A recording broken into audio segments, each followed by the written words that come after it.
الحمدللہ رب العالمین والصلاة والسلام علی سید الانبیاء والمرسلین وعلی آلہ واصحابہ اجمعین، اما بعد۔ محمد مصطفیٰ کہیے، احمد مجتبیٰ کہیے، محمد مصطفیٰ کہیے، احمد مجتبیٰ کہیے، خدا کے بعد بس آپ ہیں، خدا کے بعد بس آپ ہیں، پھر اس کے بعد کیا کہیے۔ ہزار بار بشویم دہن ز مشکو گلاب، ہزار بار بشویم دہن ز مشکو گلاب، ہنوز نام تو گفتن کمال بے ادبیست۔ لا يمكن الثناء كما كان حقه، لا يمكن الثناء كما كان حقه، بعد از خدا تو ای قصہ مختصر۔ معزز سامعین و ناظرین، اس موقع پر آپ حضرات کے سامنے ولادت النبی صلی اللہ علیہ وسلم پر کچھ روشنی ڈالنے کی جسارت کر رہا ہوں۔ اللہ تعالیٰ سے دعا ہے کہ اللہ تبارک و تعالی میری زبان کی گروہوں کو کھول کر حق بات اور نبی پاک صلی اللہ علیہ وسلم کی سیرت بیان کرنے والوں میں میرا شمار فرمائے۔ معزز سامعین و ناظرین، میرے اور آپ کے آقا امام الانبیاء، خاتم النبیین، سید المرسلین، محبوب رب العالمین، محمد مصطفیٰ احمد مجتبیٰ حضرت رسول پاک صلی اللہ علیہ وسلم اس پوری کائنات کے لیے خلاصہ ہیں، اور اس پوری کائنات میں سب سے پہلے اللہ نے آپ کے نور کو وجود بخشا ہے۔ اسی لیے حجت الاسلام حضرت مولانا قاسم نانوتوی رحمۃ اللہ علیہ، بانی دارالعلوم دیوبند نے اپنے اشعار میں بہت ہی بہترین انداز میں نقشہ کھینچا ہے۔ سب سے پہلے مشیت کے انوار سے نقش روئے محمد بنایا گیا، سب سے پہلے مشیت کے انوار سے نقش روئے محمد بنایا گیا، پھر اسی نقش سے روشنی مانگ کر بزم کون و مکان سجایا گیا۔ اللہ تبارک و تعالی نے امام الانبیاء خاتم النبیین صلی اللہ علیہ وسلم کے نور کو سب سے پہلے وجود بخشا، اور آپ علیہ السلام کا یہ نور اللہ تبارک و تعالی کے عرش کا طواف کرتا رہا، اور اللہ تبارک و تعالی نے جب آدم علیہ السلام کو پیدا فرمایا تو اس نور کو آدم علیہ السلام کی پیشانی میں منتقل فرمایا۔ چنانچہ مفسرین نے اپنی اپنی تفسیروں میں لکھا ہے کہ اللہ تبارک و تعالی نے فسجدو، یعنی حضرات ملائکہ کو جب حکم فرمایا کہ تم آدم کو سجدہ کرو، آدم وہاں بظاہر آدم تھے، لیکن وہ سجدہ دراصل حضور پاک صلی اللہ علیہ وسلم کے اس نور کے لیے تھا جو آدم علیہ السلام کی پیشانی میں اللہ تبارک و تعالی نے ودیت فرمایا تھا۔ ان کی اولاد میں اللہ تبارک و تعالی نے اس نور کو منتقل فرمایا، ہوتے ہوتے اللہ تبارک و تعالی نے اس نور کو سیدنا ابراہیم خلیل اللہ علیہ السلام کے اندر منتقل فرمایا، اور پھر حضرت اسماعیل علیہ السلام، اور اس کے بعد بنو اسماعیل، پھر بنو کنانہ، اور پھر قریش، اور پھر بنو ہاشم، اور پھر حضرت عبداللہ کے اندر اللہ نے اس نور کو منتقل فرمایا۔ کتابوں کے اندر لکھا ہے جس زمانے کے اندر جن ہستیوں کے اندر یہ نور منتقل ہوتا رہا، وہ ہستیاں اس زمانے کے سب سے محترم، سب سے باعزت اور سب سے با اخلاق افراد کہلاتے تھے۔ مکارم اخلاق کے اعتبار سے، عادات و اطوار کے اعتبار سے، حسب و نسب کے اعتبار سے، حسن و جمال کے اعتبار سے وہ اس زمانے کے سب سے بہترین اشخاص کہلاتے تھے۔ چنانچہ جب حضرت عبداللہ بڑے ہوئے، خواجہ عبد المطلب نے ان کی شادی کی فکر کی۔ ایک مرتبہ وہ ایک جگہ سے گزر رہے تھے، ایک عورت جو تورات و انجیل کی عالمہ تھی اس نے عبداللہ کو دیکھا اور ان کے چہرے کے اندر، ان کی پیشانی کے اندر نور نبوت کو اس نے محسوس کیا، کیونکہ وہ تورات کی عالمہ تھیں۔ تورات میں اللہ تبارک و تعالیٰ نے نبی آخر الزماں حضرت محمد الرسول اللہ صلی اللہ علیہ وسلم کے تمام صفات کو اور ان کی تمام خوبیوں کو، ان کے حلیے کو اور ان کے چال ڈھال کو ایسے واضح انداز میں اللہ تبارک و تعالیٰ نے بیان فرمایا تھا کہ قرآن کہتا ہے یعرفونہ کما یعرفون ابناءہم، وہ لوگ نبی پاک صلی اللہ علیہ وسلم کو ایسے پہچانتے تھے جیسے اپنی اولادوں کو، اپنے بطن سے، اپنے پیٹ سے پیدا ہوئی اولاد کو پہچانتے ہیں۔ چنانچہ اس عورت نے نبی پاک صلی اللہ علیہ وسلم کے والد محترم حضرت عبداللہ کو اپنے پاس بلایا، اور حضرت عبداللہ اس موقع پر اس عورت سے کہا کہ الحرام، حرام کاری اور اللہ کی ناراض کردہ کام کرنا یہ موت سے بھی زیادہ بدتر ہے۔ حرام کاری کرنے سے بہتر یہ ہے کہ آدمی مر جائے۔ چنانچہ عبداللہ وہاں سے گزر گئے۔ چند دنوں کے بعد، 2-4 دن کے بعد عبداللہ پھر اسی راستے سے گزرنے لگے۔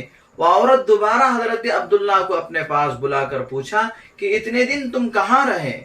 حضرت عبداللہ نے کہا کہ میرا نکاح ہو گیا، میری شادی ہو گئی بنو نجار کی لڑکی آمنہ سے، وہب ابن عبد مناف کی لڑکی آمنہ سے میرا نکاح ہوا۔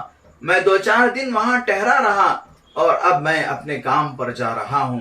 تو اس عورت نے اس وقت بیان کیا، خلاصہ سنایا کہ میں کوئی ایسی ویسی عورت نہیں ہوں کہ آپ کو میں اپنی طرف جو بلایا، میں نے اس وقت آپ کی پیشانی میں نور نبوت کو دیکھ رہی تھی اور میں چاہ رہی تھی کہ یہ میرے بطن کے اندر منتقل ہو جائے اور یہ فضیلت مجھے حاصل ہو جائے، لیکن اللہ تبارک و تعالی جس کے مقدر میں جو چیز رکھا ہوتا ہے اس کو کوئی کچھ بھی نہیں کر سکتا۔ چنانچہ یہ مبارک عورت ہے جس کے بطن کے اندر یہ نور منتقل ہوا، اب میں وہ نور آپ کے پیشانی میں نہیں دیکھ رہی ہوں۔ چنانچہ حضرت آمنہ جب ان کے شوہر کا انتقال ہو گیا، اللہ کے نبی صلی اللہ علیہ وسلم ان کے بطن میں امانتاً موجود تھے۔ حضرت آمنہ فرماتی ہیں کہ مجھے جیسے عام طور پر عورتوں کو ولادت کے موقع پر، امید کے موقع پر جو تکلیفیں ہوتی ہیں، جو پریشانیاں ہوتے ہیں کہ اٹھنے میں تکلیف، بیٹھنے میں تکلیف، سونے میں تکلیف، کروٹ بدلنے میں تکلیف، خدا کی قسم اس امانت کی وجہ سے مجھے ذرہ برابر کوئی تکلیف محسوس ہی نہیں ہوئی۔ میں سمجھ رہی تھی کہ میں اس امانت کو میں نہیں اٹھا رہی ہوں بلکہ یہ امانت مجھے اٹھا کر چل رہی ہے۔ چنانچہ ایک مرتبہ مکہ مکرمہ کے عورتیں اور مکہ مکرمہ کے لوگوں نے دیکھا کہ آمنہ کے گھر سے خوشبو پھوٹ پھوٹ کے نکل رہی ہے۔ اب حضرت آمنہ بیوہ ہو چکی تھی۔ بیوہ عورت کے لیے وضع حمل تک، یعنی بچے کو جننے تک، اس کے لیے سوگ منانا اور آرائش، آسائش اور خوبصورتی کی چیزوں کو اپنانا منع اور ممنوع پہلے زمانے میں بھی اور اس وقت بھی، یہ شریعت کا بھی اصول ہے۔ اور کنگا بھی روزانہ اس کو کرنے کی اجازت نہیں، بناؤ سنگار کی اسے اجازت نہیں، خوشبو لگانے کی، خوشبو استعمال کرنے کی اسے اجازت نہیں، جبکہ حضرت آمنہ کے گھر سے خوشبو کی ایسی زبردست بوچھار ہو رہی ہے کہ لوگ اس سے پریشان ہو رہے، تعجب ہو رہا ہے لوگوں کو۔ تو بات ہوتے ہوتے عبد المطلب تک پہنچی، جو خانہ کعبہ کے متولی تھے، مکے کے سردار تھے، اور خواجہ عبد المطلب اس بات سے بڑے پریشان ہوئے کہ کہیں یہ میری بے عزتی کا سبب و ذریعہ نہ بن جائے۔ چنانچہ انہوں نے اپنی بیوی سے کہا آپ اپنی بہو سے تھوڑا معلوم کرے کہ وہ خوشبو کہاں سے استعمال کر رہی ہے اور کیوں استعمال کر رہی ہے۔ دنیا کا سب سے بہترین رشتہ ساس بہو کا ہے اگر بن جائے، اور سب سے بدترین رشتہ بھی ساس بہو کا ہے اگر بگڑ جائے۔ اللہ کرے کہ ہماری عورتوں کو اپنی ساسوں کی عزت اور ساسوں کو اپنی بہوؤں کی عزت کرنے کی توفیق عطا فرمائے۔ چنانچہ خواجہ عبد المطلب نے جب اپنی ساس سے کہا تو انہوں نے کہا خدا کی قسم، جب سے آمنہ امید سے ہوئی ہیں، اس وقت سے ان کے چہرے میں ایسا رعب دیکھتی ہوں کہ ان کو بات کرنے کی مجھے ہمت نہیں ہوتی۔ قربان جائیے، نبی پاک صلی اللہ علیہ وسلم کی امید سے ہونے کی وجہ سے حضرت آمینہ کے اندر ایک ایسا رعب، ایک ایسا دبدبا کہ عام عورتیں ان سے بات کر نہیں سکتی تھی۔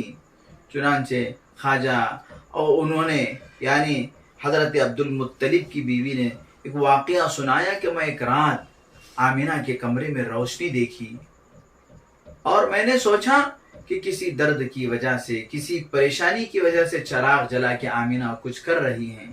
میں نے آہستہ سے دروازہ کھولا تو پورے کمرے کے اندر ایسا نور تھا، اگر میں ذرا اور زیادہ دروازہ کھول دیتی تو سارا مکہ روشن ہو جاتا۔ میں نے فوراً اس دروازے کو بند کر دیا۔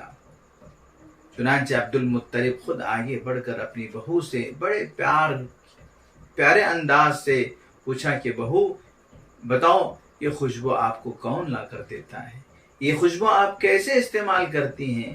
تو حضرت آمینہ آنکھوں سے آنسو ان کے جھلک گئے اور کہا، ابا جان، مجھے کون خوشبو لا کر دے گا جبکہ میرا شوہر عبداللہ انتقال فرما چکے ہیں؟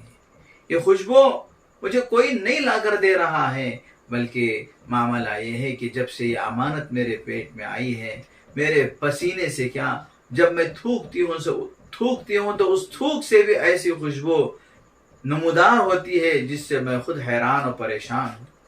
میں استنجا اور ضرورت کے لیے جاتی ہوں تو میرے استنجا اور ضرورت کے اندر بھی ایسی خوشبو پھوٹ پڑتی ہے جس سے میں پریشان ہوں۔ اور تو اور خوشبو کا معاملہ تو اور ہے۔ اللہ، اے میرے سسر، اے ابا جان، جب میں پانی لینے کے لیے کسی کنویں پہ جاتی ہوں تو کنویں کا پانی مڈیر تک آ کر میرا استقبال کرتا ہے۔ مجھے ڈول ڈالنے کی ضرورت نہیں پڑتی۔ میں ضرورت کے لیے جھاڑیوں میں استنجا کے لیے جاتی ہوں تو وہ جھاڑیاں مجھے جھک جھک کر سلام کرتی۔ ایک روز تو ایسے ہو گیا کہ چاند میرے قدموں پہ آ کر پڑ گیا، میرے قدموں کا بوسہ لینے لگا۔ چنانچہ اللہ کے نبی صلی اللہ علیہ وسلم کی یہ برکتیں تھیں، آپ علیہ السلام کی آمد کے یہ نشانیاں اور علامات تھے۔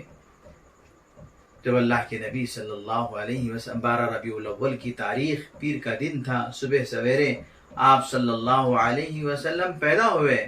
حضرت آمینہ فرماتی ہیں کہ میں سو رہی تھی کہ مجھے پتہ بھی نہیں چلا کہ میرا بیٹا کب پیدا ہو گیا، اور اللہ کے نبی صلی اللہ علیہ وسلم کی ناف قدرتی طور پر کوئی کاٹنے والا نہیں تھا۔ اللہ نے اپنی قدرت سے آپ کی ناف کو کٹا دیا۔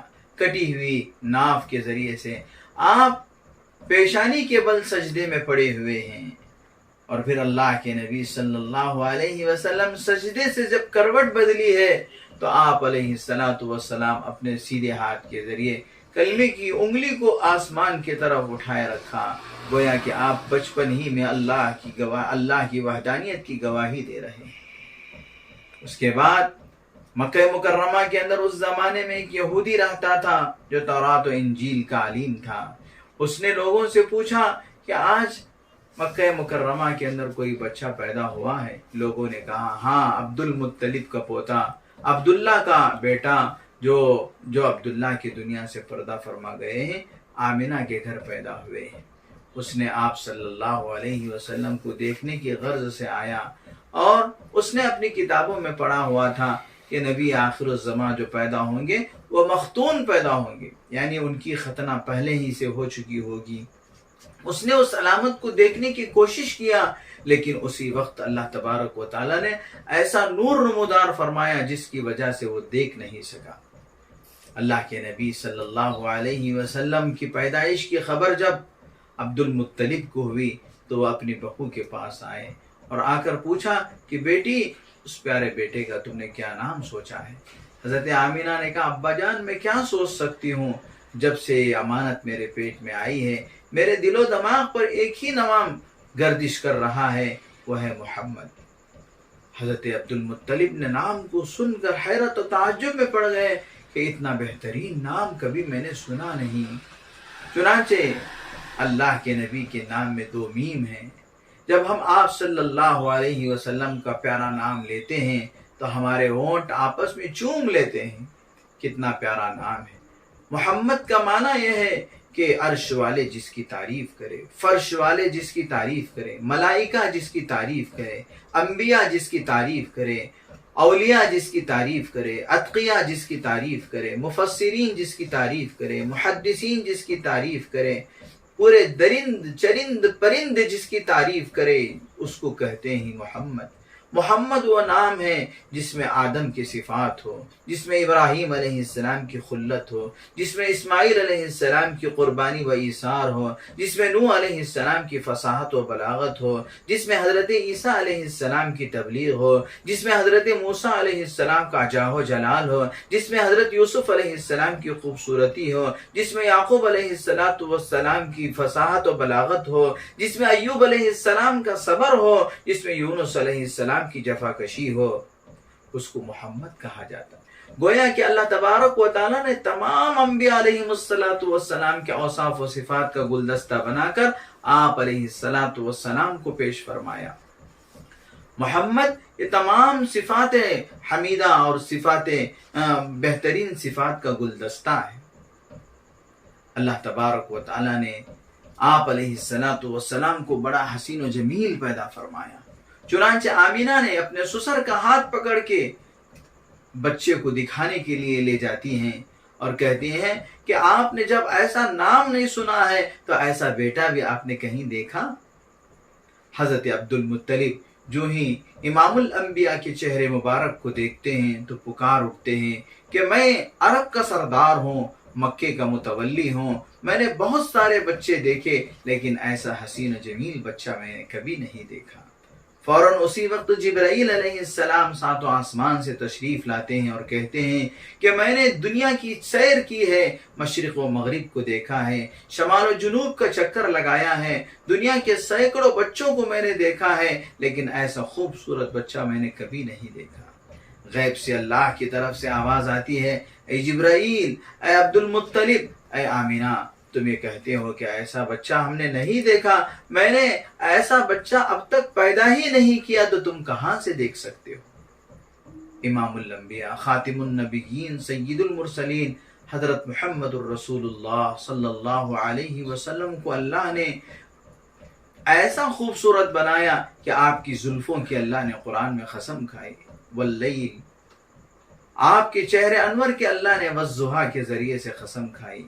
آپ کو اللہ نے مدثر کہا، مزمل کہا، یاسین کہا، طٰہٰ کہا، کیسے کیسے القاب سے اللہ نے آپ کو پکارا. آپ کو اللہ تبارک و تعالیٰ ایسا بنا کر بھیجا کہ سارے اولین و آخرین کے لیے آپ سردار ہیں، آپ رہنما ہیں، آپ رہبر ہیں، آپ خلاصہ کائنات ہیں. اللہ تعالیٰ سے دعا ہے کہ اللہ تعالیٰ ہم سب کو امام الانبیاء، خاتم النبیین، سید المرسلین، محبوب رب العالمین صلی اللہ علیہ وسلم کی کامل اتباع اور آپ کی شریعت اور سنت پر چلنے کی توفیق عطا فرمائے.